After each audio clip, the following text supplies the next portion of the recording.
Welcome to our channel Knowledge Gram. These are fortnightly current affairs, November 2020 part 1 by Mehak Swami.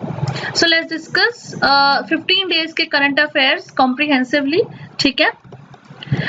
Before that, please follow Knowledge Gram on YouTube, subscribe to it, share and like it, making your dreams an ambition. So let's start. शुरू करते हैं. Question first. RCP is an organization established in 2011 under the aegis of A. ASEAN, B. BRICS, C. SAARC और D. SCO. RCEP एक organisation है जो 2011 में बनाई गई है. वो किसने बनाई है? क्या वो ASEAN ने बनाई है? क्या वो BRICS के अंदर बनी है? क्या वो SAARC के अंदर बनी है? क्या वो SCO के अंदर बनी है? So you have 30 seconds to think for the answer. And उससे पहले हम देख सकते हैं कि यहाँ पे मैंने दो ग्राफिक्स यूज किए हुए हैं जिसमें मोदी वर्ल्ड लीडर से मीट कर रहा है. एंड हम ये भी देख सकते हैं कि RCEP सबको कवर करता है. It encompasses India, it encompasses Japan, south Korea, Australia, New Zealand. It also talks about free trade agreements which is FTA. तो आपको जिनको आंसर पता है please right in the comment section. And जिनको नहीं पता उसका आंसर A है. अंडर द ASEAN जो हमारी एसोसिएशन है ऑफ साउथ ईस्ट स्टेट्स की जो एशियन कंट्रीज हैं, तो उनके अंदर हमारा RCEP बना है. RCEP का क्वेश्चन 2 भी इसी में आता है कि इसका फुल फॉर्म क्या है. Is it regional comprehensive economic policy, क्या वो रीजनल कॉन्टिनेंटल इकोनॉमिक पॉलिसी है, क्या वो रीजनल कॉम्प्रिहेंसिव इकोनॉमिक पार्टनरशिप है, या वो नन ऑफ द अबव है. क्योंकि मैंने यहाँ पे फोटो डाली दी है ग्राफिक्स में, सो इट्स इजी कि option C regional comprehensive economic partnership. तो देखो, जब भी हम इनकी ऑर्गेनाइजेशंस की बात करते हैं, पार्टनरशिप की बात करते हैं, हमें देखना चाहिए कौन सी कंट्रीज उसमें इन्वॉल्व है, कौन सा एरिया इन्वॉल्व है, उसके इकोनॉमिक सोशियो पॉलिटिकल क्या फीचर्स हैं, उनके इम्पैक्ट क्या है इकोनॉमी पे, उनके इम्पैक्ट क्या है ग्लोबल ग्रोथ पे, GDP पे, इनोवेशन पे, राइट. पार्टनरशिप है, इकोनॉमिक पार्टनरशिप है, तो समझ ही आ रहा है कि मोर और less dealing with the investments, capital thing and all stuff. And ये जो एशिया की कंट्रीज हैं और चाइना है, जापान है, इंडिया, ये इमर्जिंग पावर्स हैं, ये नेक्स्ट सुपर पावर्स हैं, तो इनके लिए ये वाली ऑर्गेनाइजेशन है इनको करना बहुत जरूरी है. And for every one of you you can write the full form of BRICS, SCO and SAARC if you know in the comment section. Coming to the question 3, recently India withdrew from RCP. हम क्यों discuss कर रहे हैं RCP के बारे में? क्योंकि अभी अभी इंडिया ने अपना नाम वापस ले लिया RCP से. इंडिया ने एलिमिनेशन करा लिया है. क्यों कराया? So let's see. Consider the statements and mark which are correct. क्यों कराया है? क्या वो A था reason unfavourable balance of trade, की इंडिया का जो ट्रेड का बैलेंस था, वो जो होता है हमारा एक्सपोर्ट इंपोर्ट का बैलेंस, जो हम कहते हैं जिसमें डेफिसिट और सरप्लस हो जाता है, कभी कम कभी ज्यादा, क्या वो हो रहा था उसके वजह से जब इंडिया RCEP का पार्ट थी? या B, to protect domestic industry, या इंडिया को अपनी डोमेस्टिक इंडस्ट्री को प्रोटेक्ट करना था. डोमेस्टिक इंडस्ट्री जो उसके इंडिया के अपने बॉर्डर्स के अंदर, नेशनल बाउंड्रीज के अंदर जो इंडस्ट्री है, क्या उसे प्रोटेक्ट करना था? C, lack of consensus on rules of origin. Consensus होता है सबका एक मत, मतलब सबकी एक agreement on one thing. Rules of origin होती है कौन सी चीज कहां से ओरिजिनेट हुई है. अगर हम GI की बात करें, लोगों को पता होगा, ज्योग्राफिकल इंडिकेशन जिसे हम कहते हैं, तो वो क्या होता है? वो ये होता है कि किसी जगह की स्पेशल चीज है ज्योग्राफिकली, जो वहीं बनती है वहीं ग्रो होती है, तो वो ओरिजिन के रूल्स ऑफ ओरिजिन में हम ले सकते हैं. इसी तरीके से रूल्स ऑफ ओरिजिन हमारे ट्रेड के सामान के लिए भी आ सकता है. कौन सी चीज कहाँ पे ओरिजिनेट हो रही है, क्या इसके ऊपर कुछ बहस हो गई थी, क्या इसके ऊपर कुछ conflicts हो रही थी, और D, all of the above. So just go through the options and look whatever you feel is right. तो ऐसा क्या हुआ कि इंडिया ने विड्रू करा RCEP से?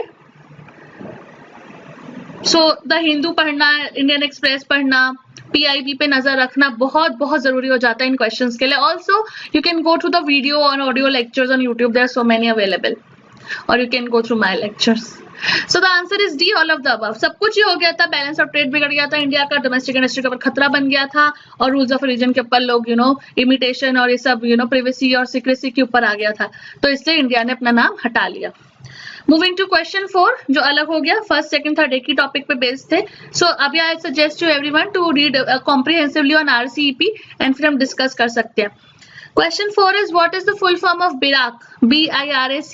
BIRAC का full form क्या है? क्योंकि ये सब न्यूज में है इसलिए हम इन क्वेश्चंस को ले रहे हैं. So is it A, Bio Bubbles Innovation Research Agency, or it is B, Biotechnology Industry Research Council, or is it C, Biotechnology Industry Research Assistance Council, or it is D, Biogenetic Industry Research Assistant Council.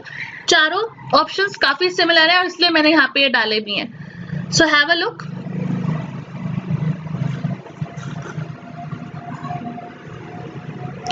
हम इन दो options में से easily I think ए और B को eliminate कर सकते हैं, क्योंकि हमें पता है ये BIRAC है, तो 5 ही फुल फॉर्म होंगे. ए और बी में सिर्फ 4 वर्ड्स हैं. This can be a major technique to eliminate. So the answer is, या what's the answer? So the answer is C, biotechnology industry research assistant council. ये अभी बहुत ज्यादा न्यूज में थी. ठीक है. Next, India's ranking in global innovation index. बहुत बार ये इंडेक्स वाले क्वेश्चन बहुत ज्यादा आते हैं कि जेंडर एम्पावरमेंट इंडेक्स क्या है, पॉवर्टी इंडेक्स क्या है, इनोवेशन इंडेक्स क्या है, करप्शन इंडेक्स क्या है, एनवायरमेंट इंडेक्स क्या है, इकोनॉमिक इंडेक्स क्या है. So there so many indexes there, so you need to learn everything for, especially if you are appearing for prelims. So global innovation index 2019 में India की ranking क्या है? क्या वो 56th है, क्या वो 51 है, क्या वो 52 है, या वो 54 है? So just quickly run your mind and think what the answer is, and then we'll talk about GII थोड़ा सा डिटेल में, और हम भी देखेंगे GII रिलीज कौन करता है. So the answer is global innovation index में 2019 में इंडिया की रैंकिंग है. Answer is C, 52. 52nd rank है इंडिया की. और GII कौन ऑर्गेनाइजेशन, कौन सी ऑर्गेनाइजेशन रिलीज करती है? इज इट विपो, is it Transparency International, is it INSEAD B school, और इट इज WII?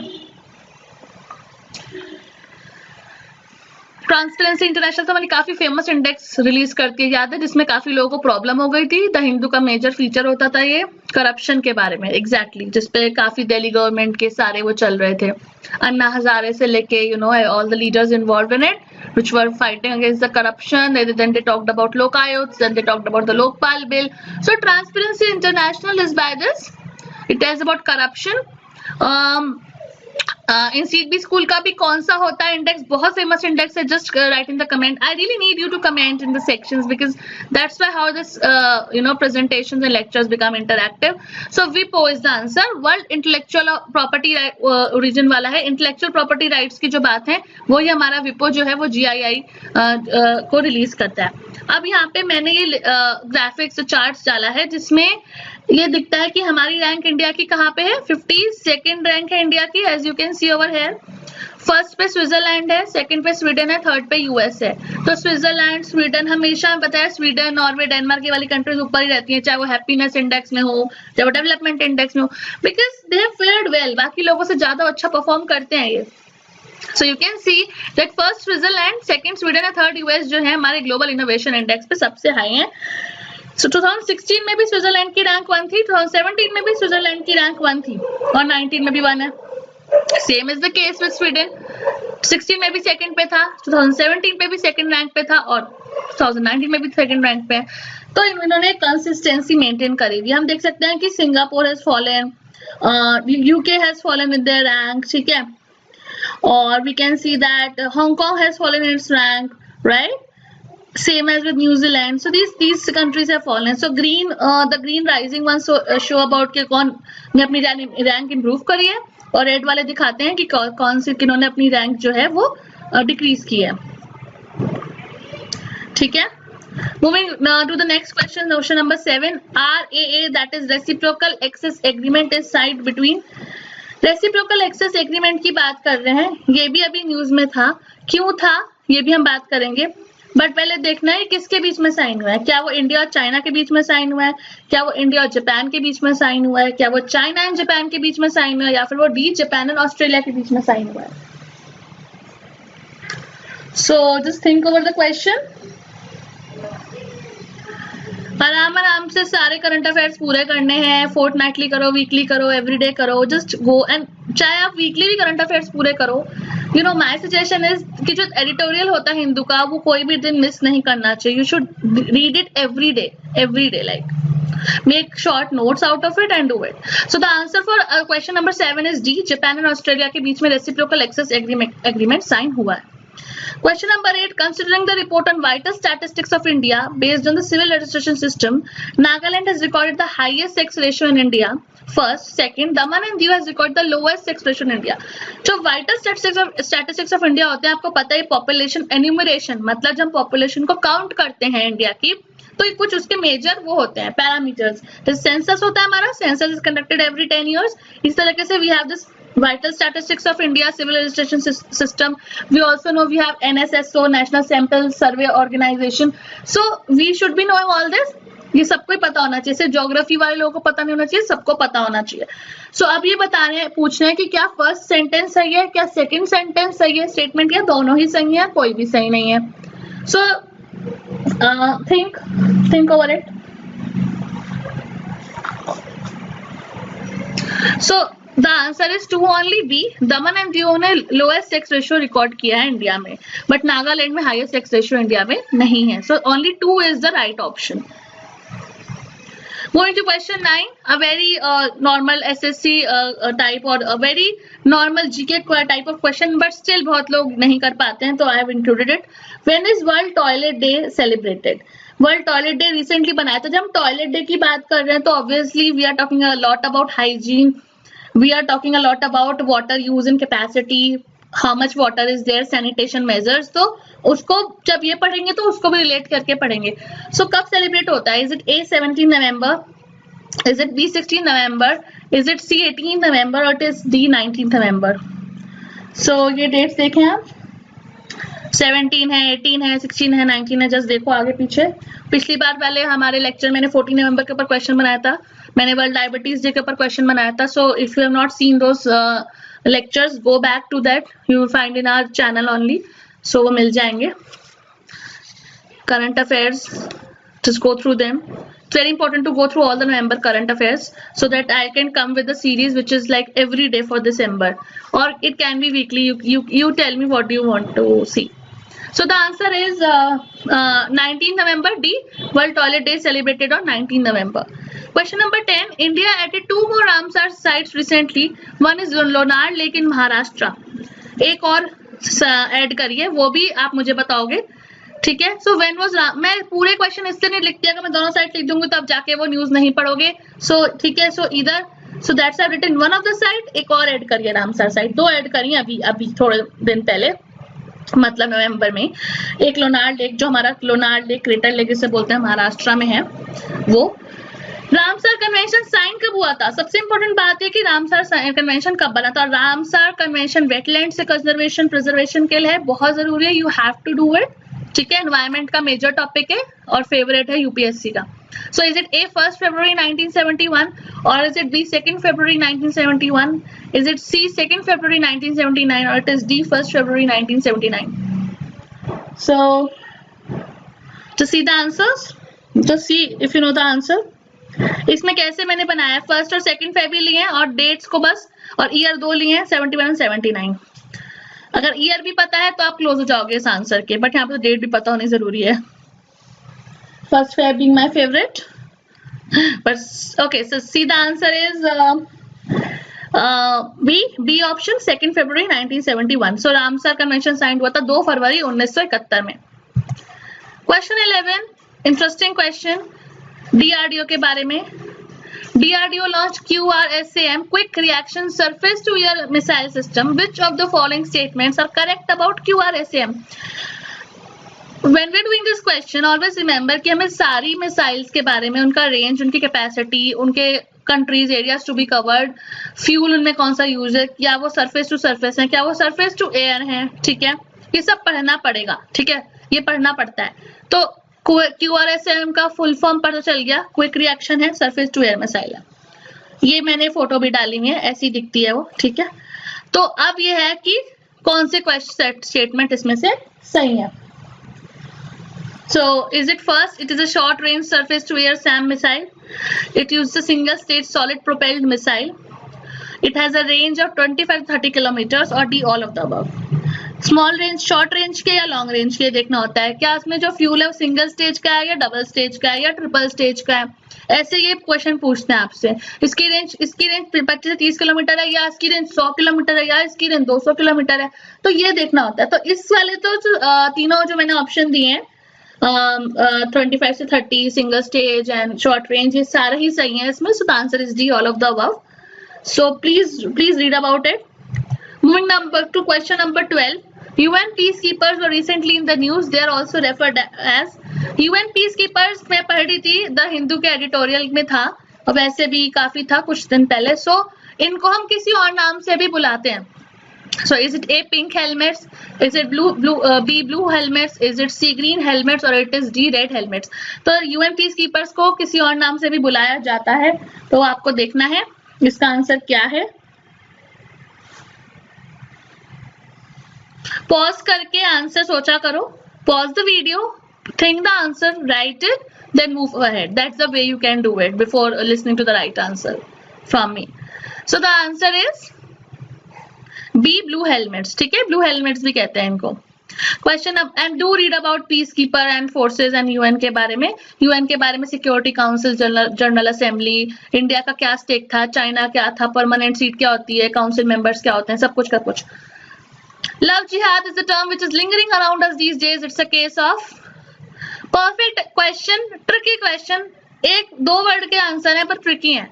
लव जिहाद बहुत आ रहा है, लव जिहाद आ रहा है कि भाई हम ना किसी भी लड़की से शादी कर रहे हैं तो उसको जबरदस्ती उसका रिलीजन कन्वर्ट करके हम उससे शादी नहीं कर सकते, क्योंकि ये उसके कुछ भी मतलब उसके रिलीजन के और हमारे शादी के जो रूल्स हैं, मैरिज के जो एक्ट्स हैं उनके अगेंस्ट है। ऑल्सो ये मॉरली भी, एथिकली भी रॉन्ग है। It can be an ethics mains question too. Obviously, it's politically driven a lot. So, अब ये कह रहे हैं कि किसका केस है। Is it A, judicial review? Is it B, judicial activism? Is it C, judicial overreach? Or it is D, none of the above, right? So, ये किसका केस है? तो आपको पहले पता होना चाहिए कि रिव्यू का मतलब क्या होता है, एक्टिविज्म का मतलब क्या होता है, ओवररीच का मतलब क्या होता है। तो वैसे इसका answer is you think that I tell you, I will tell anyways the answer. Judicial review पता है ना क्या होता है, जब कोर्ट एक जजमेंट देता है और उसको लगता है यार ये जजमेंट जो मैंने दे दिया ये गलत लग रहा है मुझे, या फिर जस्टिफाइड नहीं हो रहा है, ये कुछ हर सेक्शन के लिए प्रॉपरली अपील नहीं हो रहा है, या फिर कोई और जाके कहता है कि I feel your judgement is not right, PIL types या कुछ भी, questioning on the court judgement. So review करता है अपना केस। एक्टिविज्म यही होता है कि हम जुडिशरी के काफी हम एक्टिव मेंबर हैं। It can be anyone, it can be part of people who are lawyers, it can be part of people who are जजेस, it can be a normal citizen too, it can be you and me, हम दोनों, हम लोग भी हो सकते हैं, कोई भी हो सकता है जो जुडिशरी पे न्याय के लिए लड़ना चाहता है, न्याय के लिए आवाज उठाना चाहता है। जुडिशियल ओवररीच क्या होता है? जुडिशियल ओवररीच होता है कि भाई वो लिमिट क्रॉस हो गई है। जुडिशियल ओवररीच हो गई कि हमारे जजमेंट के हम ऊपर जा रहे हैं, हम उन चीजों में जा रहे हैं जहां पे बाउंड्रीज को क्रॉस कर रहे हैं, ये चीजें गलत हैं, ये जुडिशरी की भी चीजों को, लिमिट्स को तोड़ रही हैं। तो क्लियर लव जिहाद जो है ऑप्शन सी है, जुडिशियल ओवररीच का केस है, right. Moving to question 14, how is neonatal mortality rate, NMR is defined? Neonatal mortality rate होता है, ये भी population का ही पार्ट है, जिसमें migration, birth rate, death rate, हम सब mortality, natality डील करते हैं। So इसकी definition क्या है? Is it A, it is defined as the number of deaths during the first 28 completed days of life per 1000 live births in a given year or period? क्या ये है कितनी death हुई, जो एक बच्चा है उसके पहले जो उसने 28 दिन पूरे कर लिए अपनी लाइफ के, जितने, ठीक है, डिवाइडेड बाय जितने 1000 बच्चे पैदा हुए हैं, बॉर्न हुए हैं गिवन ईयर में। So is it that? क्या नियोनेटल मोर्टेलिटी रेट की डेफिनेशन ये है?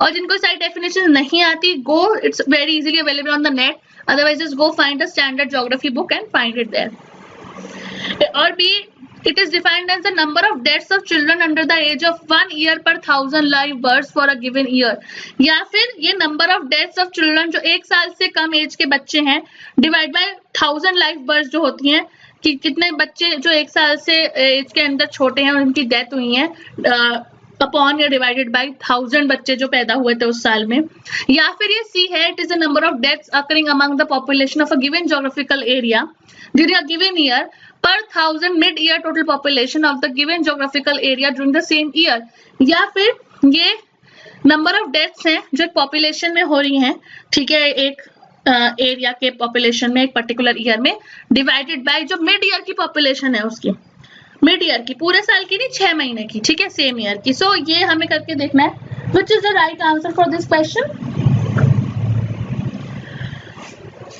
Pause it, think over it, analyze it, and then tell the answer or write the answer.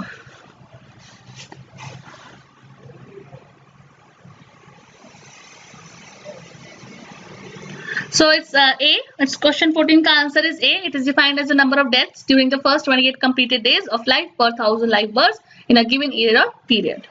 Question 14 का answer A है. Moving to the next question, 15th. Recently, Interstate Migrant Workmen ISMW Act 1979 was in the news. What is it? Migrant Workmen का act है, तो migrants का ही होगा. क्या है ये? A. According to ISMW Act, an interstate migrant worker is any person who is recruited by or through a licensed contractor. कोई भी migrant एक ऐसा वर्कर है जिसको licensed contractor ने क्या किया है? रिक्रूट किया है या उसके थ्रू हुआ है. Second, the ISMW Act was drawn up after repealing the Odisha Dadan Labour Act 1975. एक उड़ीसा में एक्ट था, ददान लेबर एक्ट 75 में एक्ट था. क्या ये उसको खत्म करके बनाया गया है ISMW एक्ट? ये सेकंड पार्ट स्टेटमेंट है. और is it C? The act is only applicable to any establishment which has 5 or more interstate migrant workers as employees, which again leaves a significant number of workers. या फिर ये जो act है ये सिर्फ उसी एस्टेब्लिशमेंट्स, फैक्ट्रीज में जहाँ पे लोग काम करते हैं वहां पे एप्लीकेबल है जहाँ पे 5 से ज्यादा interstate migrant workers as employees काम कर रहे हैं और बहुत सारे वर्कर्स को अलग छोड़ देते हैं. सो is it A, is it B और इज इट सी, और it is D all of the above? Think on it and do read this article, find it and read it.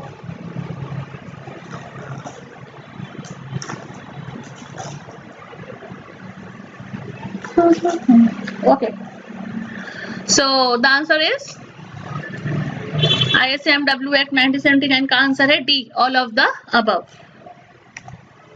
ये देखो मैंने ये वो वाली फोटो डाली है, अभी रिसेंटली कोविड चल रहा है, अभी भी चल रहा है, पर एकदम कोविड की लहर आई थी ना, सबको पता चला था नया नया कोरोना हुआ है, सब अपनी जगह माइग्रेंट्स का क्या हाल हुआ था, सब छोड़ छोड़ के भागने लग गए थे, जा रहे थे यूपी से Bihar, they were all gathering on this Delhi border and there were no place to their go. उनकी कोई व्हीकल नहीं थी क्योंकि ट्रांसपोर्टेशन सारी बंद थी, राइट, क्योंकि ऐसे स्ट्रिक्ट ऑर्डर्स हो गए थे, there was a complete lockdown. So this is how, so that's why we really need to talk about migrants issue a lot, migrant issues, refugee issues, rehab issues. So just keep that in mind. Question number 16. Recently the Maternity Benefit Act 2017 was in the news. Let's see which of the following provisions are correct. First, it was a revision of the Maternity Benefit Act 61, provided for maternity leave, crèche facility at the workplace. The second, the Maternity Benefit Amendment Act increases women's leave entitlement from 12 to 26 weeks. Of these, up to 8 weeks can be taken pre-delivery. C, women with 2 or more children get reduced entitlements. D, all of the above. इसका हम हिंदी में बात करते हैं. अभी maternity benefit act की बात हो रही थी. ये क्यों होता है? जब कोई विमेन जो है वो माँ बनती है या जब summary who becomes a mother, उनको मैटरनिटी बेनिफिट चाहिए होता है अपने बच्चे को देख रेख के लिए, स्पेशली जब वो छोटा होता है, जब वो बॉर्न होता है, उन्हें लीव चाहिए होती है अपने वर्क प्लेस से, अपने ऑफिस से जहां वो काम कर रही है. तो ये जो 2017 में मैटरनिटी बेनिफिट एक्ट को फिर से रिवाइज किया गया था, चेंजेस लाए गए थे, अभी फिर से 2020 में, अभी वो नवंबर में अखबार में चल रहे हैं. It's being like in the news, it's being talked about. तो क्या है? तो 61 में तो बोला था कि मैटरनिटी लीव ले सकते हैं, क्रैच फैसिलिटी मिलेगी, जहां वो वुमेन काम करती है वहां पे क्रैच की फैसिलिटी मिलेगी, उनके बच्चे को वहीं पे लोग देखेंगे. क्रैच में होता है ना जहां बच्चे, जब तमाम काम करेंगे उनके बच्चे को, they will someone who will look after that child. फिर विमेन की जो एंटाइटलमेंट है, मतलब पहले 12 हफ्ते के लिए वो मैटरनिटी बेनिफिट मिल रहा था उसको, अब वो 26 वीक्स कर दिया गया है, और उसमें से भी प्री डिलीवरी के पहले भी 8 वीक्स उसमें से हम ले सकते हैं, इसमें से भी, इसी के अंदर. और जिसके 2 से ज्यादा बच्चे हैं उनको कुछ कम बेनिफिट्स मिलेंगे, ऐसा भी बोलते हैं. तो ये बोल रहे हैं कि क्या ये इनमें से कौन सा ऑप्शन सही है? क्या ये 2 ऑप्शन सही हैं? क्या ये 3 ऑप्शन सही हैं? क्या ये सारे ऑप्शन सही हैं? सो इसका think on the answer and you have got it. You can also read it more on the net or from the papers. So the answer is D, all of the above. Question number 17, what is Mission Karam Yogi all about? What is Mission Karam Yogi all? So Mission Karam Yogi किसके बारे में है? The National Program for Civil Services Capacity Building (NPCSCB) is meant to be a comprehensive post-recruitment reform of the center's human resource development. या फिर B, it aims to prepare Indian civil servants for the future by making them more creative, constructive, imaginative, proactive, innovative, progressive, professional, energetic, transparent, and technology-enabled. So many adjectives for civil servants, right? वैसे होने भी चाहिए इन सब में. These are the comprehensive reform of the capacity building apparatus at the individual, institutional, and process levels for efficient public service delivery. पढ़ो इनको अच्छे से. मिशन करम योगी का आंसर मैं अभी नहीं बताने वाली हूँ स्लाइड में, मुझे कमेंट सेक्शन में चाहिए, ठीक है? क्वेश्चन नंबर 17, और मैं चाहती हूँ कि इसके ऊपर जितना डिटेल स्टडी हो सके करो, ठीक है? और all of the above. So I am moving to question number 18. Okay, SARS and MERS keep on popping up in the news. What are these? SARS, MERS सुना है ना? बहुत भयंकर से होते हैं, अखबार में आते रहते हैं, कोरोना से काफी रिलेटेड है, अब तो पता ही चल जाएगा क्या है ये. So SARS and MERS are respiratory diseases. A option is the right. It is not a genetic disease. It is not a renal मतलब किडनी से related. It is not a cardiac मतलब हार्ट से related. तो ये respiratory सांस की बीमारियां हैं, ये भी बहुत खतरनाक है. सार्स वायरस पता है हमें बहुत चलता था, ठीक है? MERS भी बहुत चलता है, बट ठीक है कोरोना तो एक्चुअली इनका भी वो है, ऑब्वियसली इनसे भी खतरनाक है वो तो, बट हाँ. Question 19. Nivar is the second cyclone in the Bay of Bengal region this year. The first cyclone to appear in this region early in this year was Nivar. अभी निवार के बारे में बात हो रही है, जो वेरी सीवियर साइक्लोन बन गया था. अभी डिप्रेशन था पहले तो बहुत छोटा सा, फिर वो बहुत सीवियर साइक्लोन बन गया है. Very severe, not even severe, very severe. इससे पहले इस साल एक और साइक्लोन आया था बे ऑफ बंगाल रीजन में. उसका नाम क्या है? क्या वो रीटा है? क्या वो वायु है? क्या वो अम्फान है या वो फानी है? सोचो. और ये सारे भी ना जो मैंने ऑप्शंस में दिए, ये भी ना कभी आएगा ही नहीं है. So you need to really read them carefully. Amphan, Amphan, Fani, Vayu, Rita. C Bay of Bengal region के जो साइक्लोन्स होते हैं, क्या वो ज्यादा स्कैरी होते हैं या फिर अरेबियन सी वाले ज्यादा स्कैरी होते हैं? होते कौन से ये बताओ, और क्यों होते हैं ये भी बताओ.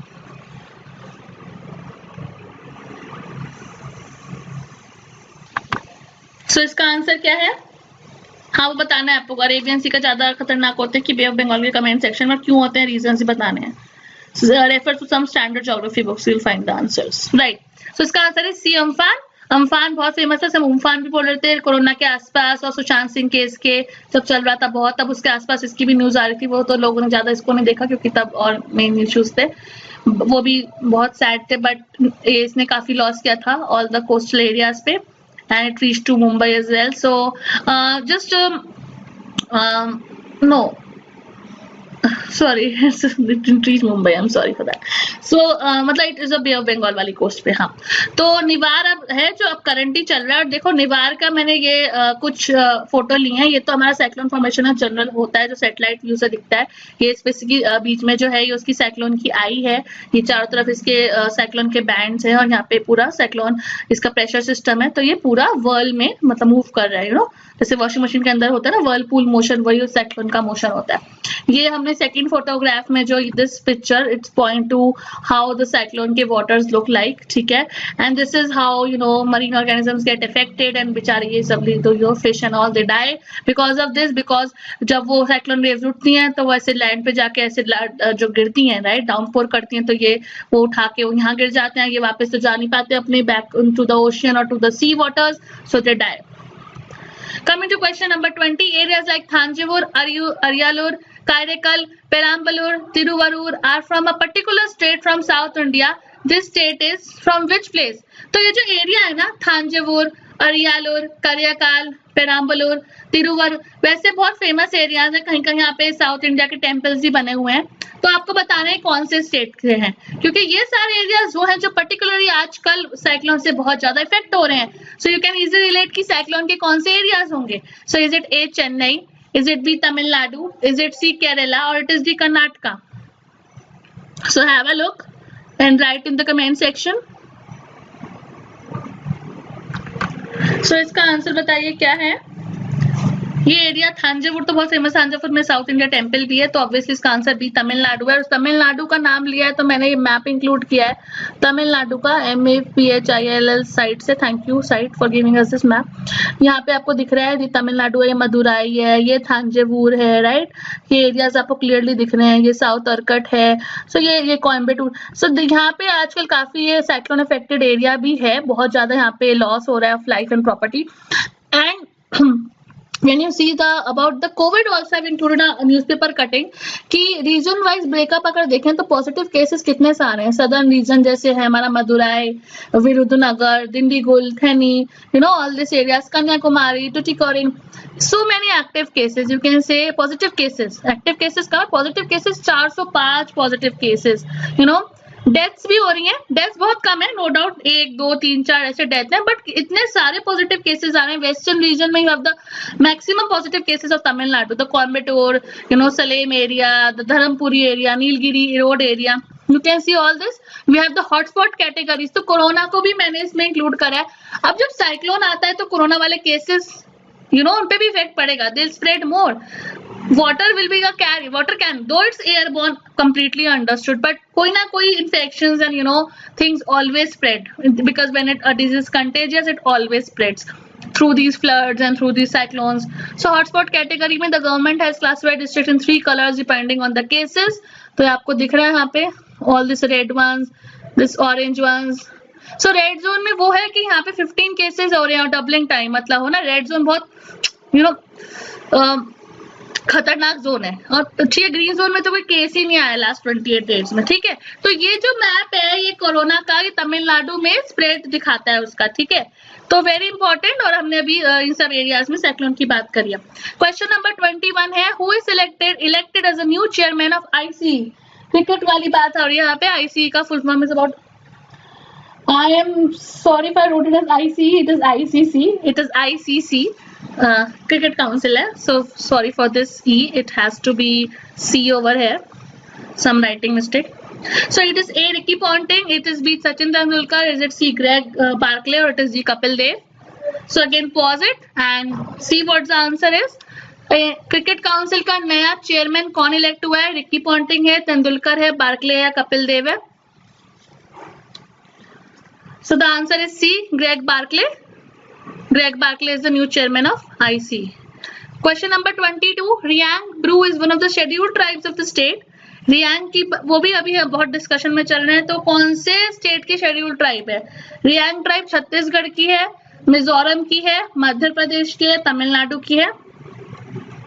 So I'll just tell you the answer. Option is B, Mizoram, इनको ब्रू भी बोलते हैं। Question number 23. Atal Academy was announced by the Honorable Union Minister of HRD. तब जो Honorable Minister थे, Union Minister HRD के Human Resource Development की, तब अटल अकेडमी बनी थी, ATAL being in capitals। किस लिए बनाई गई थी ये? To plan and help in imparting quality technical education in the country, to support technical institutions in fostering research, innovation and entrepreneurship through training in various emerging areas, to stress upon empowering technical teachers and technicians using information and communication technology, or all of the above. So just see which is the right option कि अटल academy हमने तब के union minister of HRD ने क्यों बनाई थी?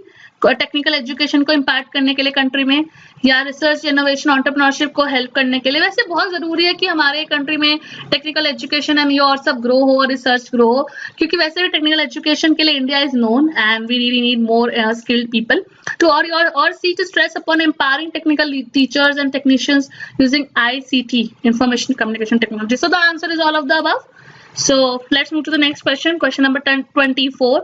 Pink Bloom is happening in Kerala, this is because of what? Pink Bloom हो रही है, हर जगह पिंक पिंक खिला हुआ चीजें दिख रही हैं। अब मैंने ब्लूम की बात करी है तो हम रिलेट कर सकते हैं किससे हो रहा है। तो क्या ये the contamination of water bodies by the enrichment by nitrates and sulfates from the fertilizers industries है? क्या इसका ऑप्शन ए है कि जो वाटर बॉडीज हैं वो कंटेमिनेट हो जाती हैं नाइट्रेट्स के एनरिचमेंट से और सल्फेट्स के एनरिचमेंट से फ्रॉम द फर्टिलाइजर इंडस्ट्री? क्या होता है ना एनरिचमेंट, आपने यूट्रोफिकेशन का फिनोमेना पढ़ा होगा, जिन्होंने नहीं पढ़ा होगा वो जाके एनवायरमेंट स्टडीज वाली बुक में देख सकते हैं कि जब एक लेक में बहुत सारे नाइट्रेट और सल्फेट बहुत ज्यादा भर जाते हैं तो वो लेक का पानी कम हो जाता है, लेक शैलो हो जाता है और उसमें वही सारे जो नाइट्रेट सल्फेट्स हैं जो फर्टिलाइजर फैक्ट्री मेन रीजन है उसका, उससे वो सारे भर जाते हैं तो पूरा पानी कंटेमिनेट हो जाता है। तो क्या वही रीजन है जिससे पिंक ब्लूम हो रहा है? If it's not, then let's see the B option, the invasive pink flowering plant which is spread over Avala Pandi area in Kerala. क्या ये अवाला पांडी एरिया केरला में जो इन्वेसिव पिंक फ्लावरिंग एरिया है, इन्वेसिव है ये अंदर आके इन्वेड किया इसने एरिया, ये फ्लावरिंग प्लांट है अवाला पांडी में, क्या ये वो है? क्या ये सी है अवाला केडू? इसमें दोनों मैंने बस एरियाज चेंज कर दिए हैं। तो ऑब्वियसली इसका आंसर फ्लावरिंग प्लांट ज्यादा लग रहा है क्योंकि पिंक ब्लूम है, पिंक भी लिखा है, तो बी और सी में से होगा, इतना हम समझ सकते हैं। सो इसका आंसर इज बी। So इसका आंसर इज अवाला पांडी वाला answer B, the invasive pink flowering plant which is spread over Avala Pandi area in Kerala, that is the pink blue. Question number 25, which country launched the Sikon missile? T is silent. Is it A China? Is it B Russia? Is it C US or it is D Germany? Just have a look. कौन सी country ने, कौन से देश ने सिकॉन missile TSIKON missile launch करी है? क्या वो चाइना है, क्या वो रशिया है, क्या वो यूएस है या फिर वो जर्मनी है? So pause the video, write the answer in the comment section and then play the video. So the answer is B, Russia. Russia ने सिकॉन मिसाइल लॉन्च करी है। अब मैं चाहती हूँ कि आप सब जाके सिकॉन मिसाइल को नेट पे सर्च करो, उसके फीचर्स क्या है, उसकी रेंज क्या है, उसमें कौन सा फ्यूल है, उसमें कौन सा सिस्टम है, वो सब पढ़े हम। क्वेश्चन नंबर 26, व्हाट इज लोक विरासत? थोड़ा कल्चरल आर्ट का करंट अफेयर ले लिया हमने। सो मैंने फोटोज भी डाली हुई है, 27 से 29 नवंबर 2020 को हुआ था, उसमें क्लियर लिखा है online festival of films on folk arts and painting. यहाँ पे ये मैडम सुंदर सा डांस भी कर रही हैं, I don't know which one, Kathak और Bharatanatyam. I am being a Kathak dancer myself, so I love all these things.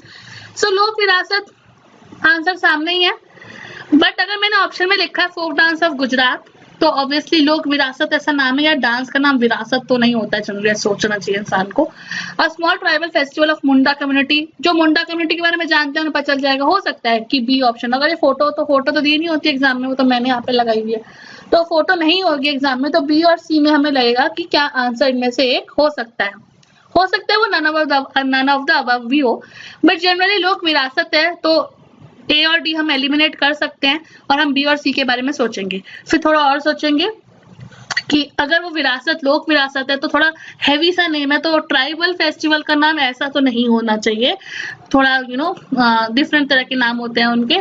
सो हम सी ऑप्शन इस तरीके से चूज कर सकते हैं, festival of films on folk art and painting. Moving ahead, question number 27, India has established air bubble agreements with about 18 countries. What does it mean? India ने air bubble agreements 18 country के साथ establish करे हुए हैं, इसका मतलब क्या है? सो क्या ऑप्शन है इनके?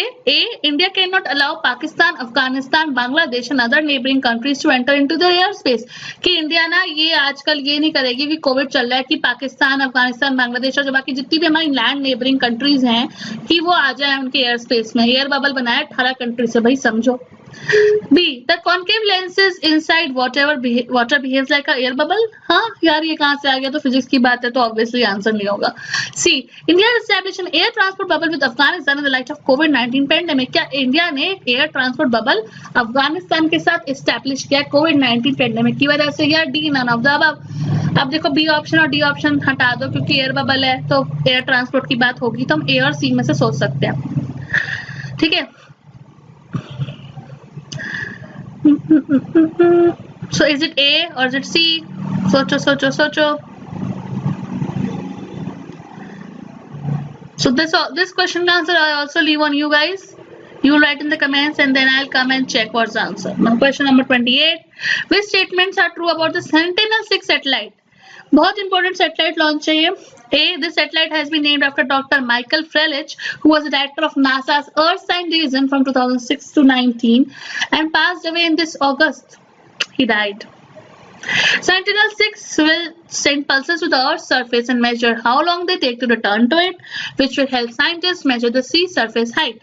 Or is it C? The spacecraft consists of two satellites, one of them launched on Saturday and the other called Sentinel-6D to be launched in 2025. Or D, all of the above. So think. You have 30 seconds to think.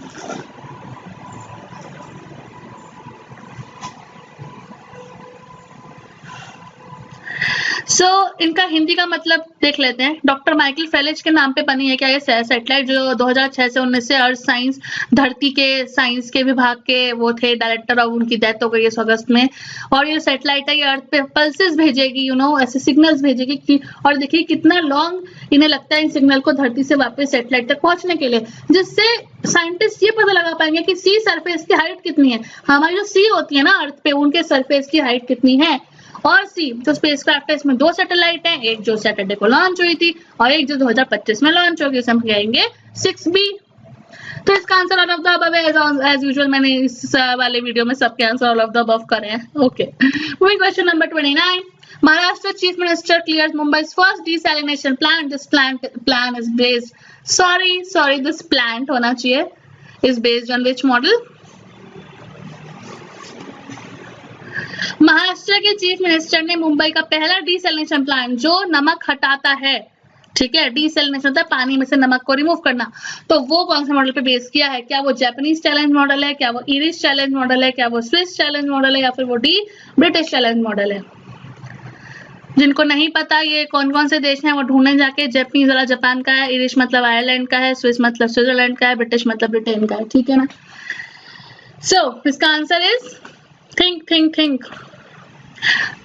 इसके answer सोचने के बाद when you see the video and go just see कि desalination plants India में कहाँ हैं, क्यों हैं, वर्ल्ड में कहाँ है, क्या होता है इनकी वजह से, वाटर के पोर्टेबिलिटी में इनका क्या रोल है. Okay, so the answer is C, Swiss challenge model. So Swiss challenge model पे इंडिया मुंबई का पहला desalination plant based है. Coming to the last question. The first ever virtual 27th APEC Economic Leaders Meeting theme was. APEC का full form क्या है? Very important organization. अब देखो इनका थीम इनमें से एक क्या है, इसका फुल फॉर्म भी आप कमेंट में लिखेंगे. So A, optimizing human potential towards a resilient future of shared prosperity, pivot, prioritize, progress. Or is it B, realizing opportunities of the 21st century for all? Or is it C, cohesive and responsive? Or it is D, none of the above. ऐसे शानदार words डाले हैं उन्होंने, सुनने में अच्छे लग जाएं. पहले का मतलब यह है कि हम एक रिसाइलेंट फ्यूचर. रिसाइलेंट क्या होता है? रिसाइलेंस क्या होती है? जब कोई पूरी, जैसे कोविड है, उसने सब कुछ खराब कर दिया, सब कुछ ठप कर दिया. People have stopped working, stop going out, not working मतलब working in offices, going out, so much people not moving in the malls, theatre, सब शट डाउन. अब रिसाइलेंस होगा धीरे धीरे, जब सोसाइटी वापस उसी पे पहुंचेगी, उस थ्रेशोल्ड पे पहुंचेगी, उसे पार करेगी, नॉर्मल होगी, राइट, वो होता है रिसाइलेंस. तो अगर ह्यूमन का पोटेंशियल हम ऐसा कर दें कि वो सब कुछ अचीव कर ले, ह्यूमन प्रॉस्पेरिटी भी ले आए, सक्सेस भी ले आए, अपनी चीजों को प्रायोरिटाइज भी कर ले, तो क्या ये थीम है उसकी? या फिर 21 सेंचुरी में जितनी भी अपॉर्चुनिटीज है सबको उसके बारे में पता चले, उसको यूज करें, वो, या फिर कोहेसिव एंड रिस्पॉन्सिव, जहाँ पे सब एक साथ भी हैं और रिस्पॉन्सिव भी एज सिटीजन्स भी हैं. So the answer is A. So answer is A, optimizing human potential towards a resilient future of shared prosperity, pivot, prioritize and progress. So I hope you loved this lecture. Please share it to the maximum people you can, because it's about spreading knowledge and so it can help anyone clear any exam. They are the best of the fortnight current affairs I have included, and I am very grateful and thankful to my sister Sargam Swami for putting this beautiful presentations and putting this content over here. Thank you, and do subscribe to KnowledgeGram on YouTube, share it, like it. See you in the next video, right? Thanks a lot.